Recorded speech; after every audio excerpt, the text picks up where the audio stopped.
9 pamoka – planų rašymas Elfolio aplinkoje. Spustelnam turinys pirmoje įrankių juostoje, tada antroje įrankių juostoje surandame žodį planai, spaudžiame naujas planas ir pavadiname. Štai užrašėme pavadinimą, jeigu norime, galime pateikti aprašą ir spaudžiame įrašyti planą.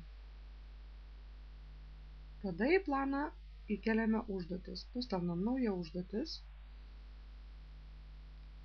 Sakykim, tai bus kalbėjimo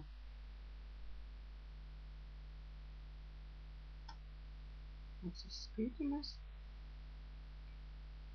Tada įrašome datą.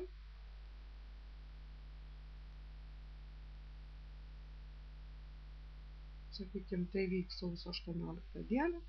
Na ir kad būtų aiškiau, galime įterpti reikalavimus. Na ir tuomet spaudžiame įrašyti užduotį. Na ir matome, kad mūsų plane atsirado dar viena užduotis. Tokių užduočių mėnesiui mes galime surašyti daug. Kada užduotį atliekame, galima redaguoti.